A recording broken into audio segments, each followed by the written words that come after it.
ลงไปอย่างอีกว่ายเนี่ยขึ้นมาหนึ่งเขาแล้วเถื่อมันกระโบมาเขาหายคุยเพื่อนกันที่ที่หนึ่งอยู่หน้าผมหนึ่งอยู่หน้าผมเลยเอาเช่าว่าเนี่ยก็กูสั่งว่าอันสิหนึ่งเขาจะฮันเดอร์ขึ้นมาห้อยโบมาเขาให้กู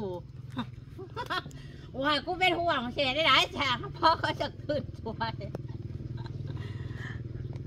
กูก็มาถ้าอยู่มันอยากทันอย่างนั้นกูลูกมากกูมาแต่อันเด็กจะเชิญนะฮะเชื่อแล้วกูว่าท่านอย่างนั้นสบายดีพี่น้องขึ้นเทิงก็กินข้าวหิวข้าวมาแล้วก็หิวข้าวมาละแต่งกินเองก็ได้กินเองก็ได้นะมีมืออยู่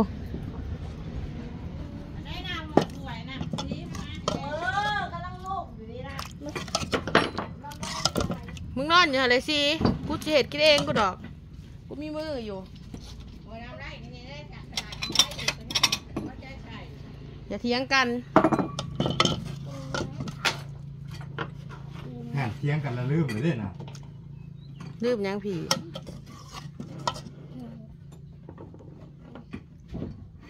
พอมึงบ่เยอะแกงหน่อไม้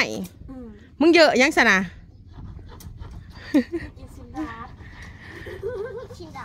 เฮ้ย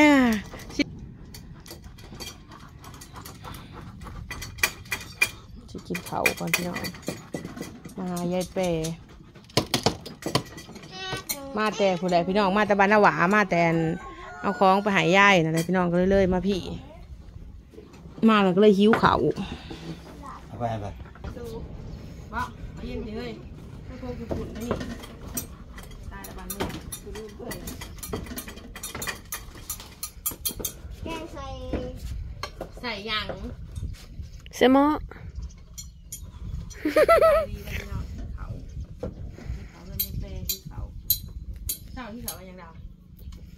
ข้าวกับเซน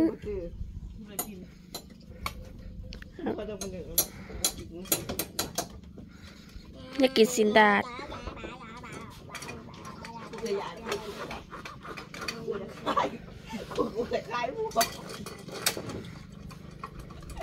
ดาวกูจะเมื่อยเนาะสินดาดปะดาวมึงแล้วเลี้ยงกุ้งกูจะเมื่อยบ่แล้ว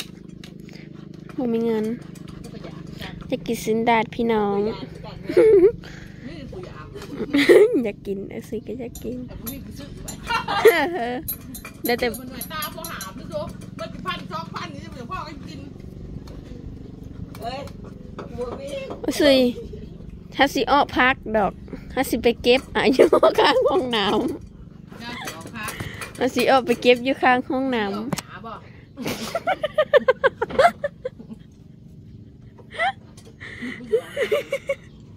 ปูดน้ำทำไมจะอ้อซีนหมู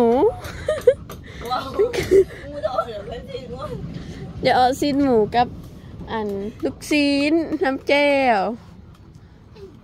เขาสิอ้อพักบงอยู่ข้างห้องน้ำเขาสิไปเก็บเราออกพักซีออกหยาจะออกน้ำดอกจะออกหน้าบ่พี่เด้อนะเช็ดมึงออกยังเลยมีแต่สีดเลยมันไม่ถูกออกเลยก็มันถือหมูก็ออกเมื่อไหร่ว่า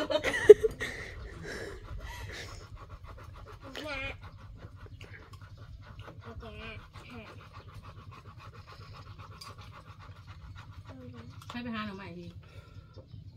แม่ทำหาเท่าไหร่มาไปนะมาก็ไปน้ำอีวัน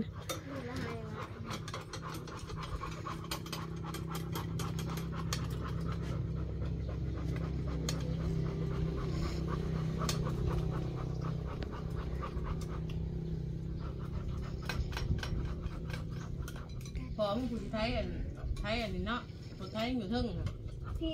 ที่ตอนเล่นไทยมันไทยยังพี่อันนี้ผู้ไทยก็อยู่เทิงภาษายังไทยเอางัวป่ะเอางัวก็ของไทยลากไปว่าน้องสิลากไปว่าลากว่าได้เลย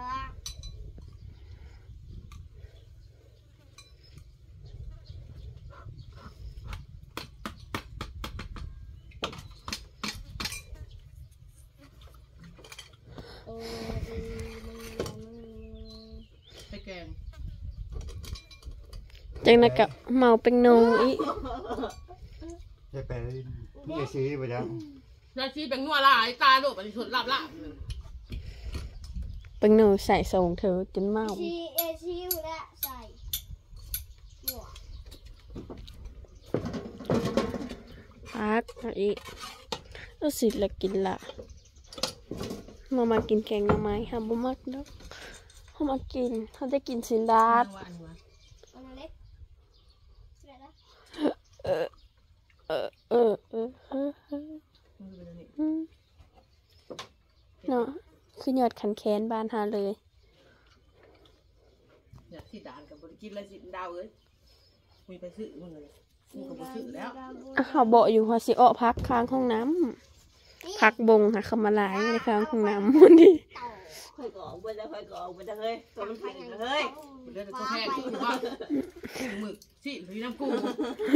พักหยาหมูพันอ้าวพุ่นแหละ เฮ้ยพี่มึงแห้งอันแห้งถึงหรือวะ น้ ยังก็ได้ ำใหญ่ตักอันนั้นนี่เนี่ยไอ้สีเหือนเจ้าคือกินข้าวหลายแท้ข้าวกินจากเต็มวันนี้มา เงินกูเปิดกูจะคนหน้าบุคบได้นี่บ้านน้อยสองตุ้นก็ยังมีเงินคนเอื่อยนะผู้เฒ่ามึงเลยผู้เฒ่าบ่าวมึงผู้เฒ่าน้อยมึงเลย เมื่อกี้มีกูเหมือนบอก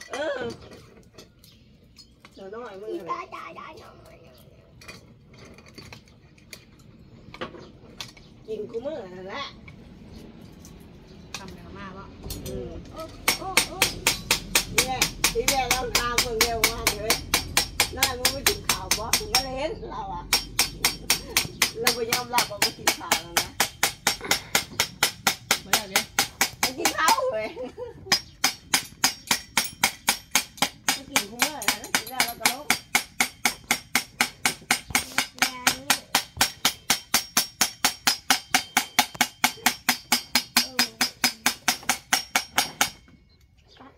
ที่นั่งข้าวแรง มึงสั่งให้ลงมา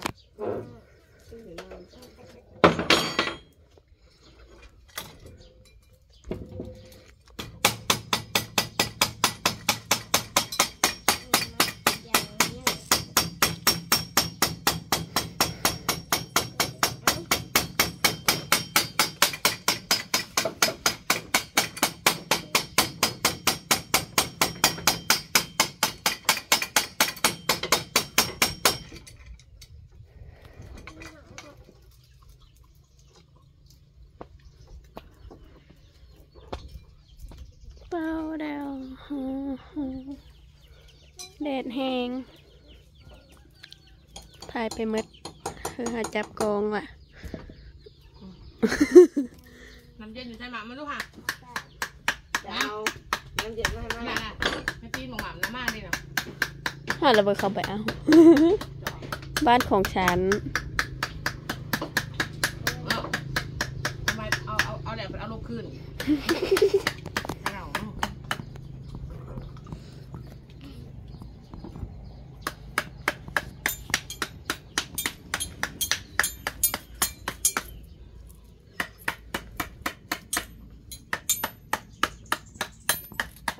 จะรูปเป็นในสีทองใสมึงอ่ะเป็นแล้ว บ่ ยังเป็นอยู่ บ่ ไอ้สีจะมีข่าวดีวะซา ยังเป็น บ่ เลือ มี ด ดอกเลยเปลี่ยนแล้วเลือดนั่นบ่มีดอกทองนั่น ยังเป็นแล้ว ที่กลับมาเคยบาดเดือนที่เคยเนาะมาสู้ที่เป็นบาดเดือน บ้านเดี๋ยวเป็นแล้วมั้งเดี๋ยวเป็นแล้วมั้ง เป็นแล้วมันก็เป็นสาว บ่ได้ซ้ บ่ได้เจ้า ำมันจะได้อุ้มลานจะแปรอุ้มเรืองแทนมันยังเหลืองมึงหูจ้าบ่หม่ำฮะเมื่อยังเหลืองขี่ล้วนๆเลย แล้วก็ตีกูเอามือจากคอ เจ๊แป้วจะได้อุ้มลานพี่น้องเอ้ยสุดท้ายได้อุ้มเรืองแทน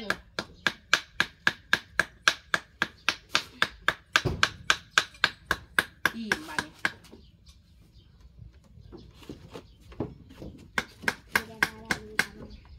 เบ บิ่งกล้องให้พี่อยู่บนูจะถ่ายเห็นแต่โปรตีนพวกซีไปดัก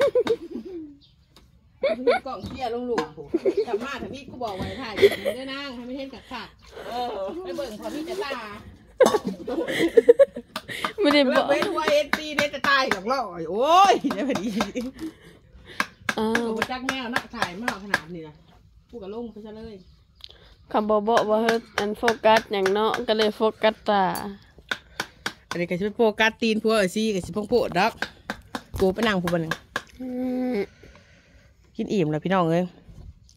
หิวเขา อยู่บ่ได้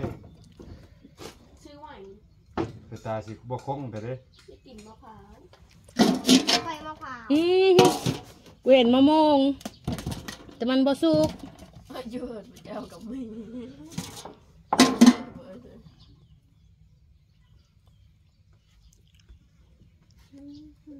อย่าบอก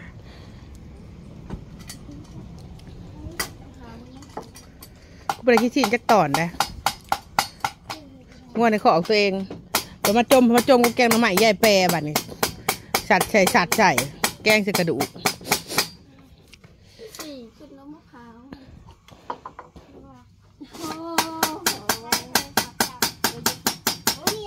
ยูบูไปเอาไปเมื่อมา เฮ้ยเฮ้ยติดน้ำเลย อันนี้ปะถาไปซื้อมาสาวนะ เรียนเนาะ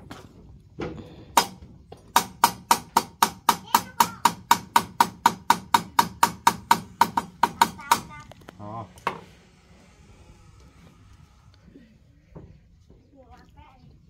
ถ้ามาอยู่ก็เหมือนเดิม แจงทิมโปกปลา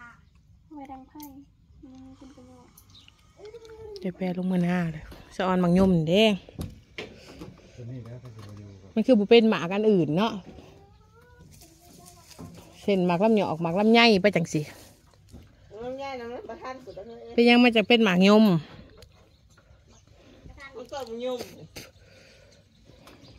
มันก็บุเป็นหมากลำหยอกลำไยหมากแง่วหมากง่าวไปจังสิ บ้านยากก็มีผมมาเนี่ย มีดอกผู้ทางขึ้นเมื่อบ่ มาคอเรียนบ้านทางนี้ เมื่อบ่น้ำดาวดาวสิเมื่อได้เมื่อบ่เมื่อบ่น่ะมาสิเมื่อโอ้ยบ่ขาเฮ้ยสักนิดพี่น้องเลย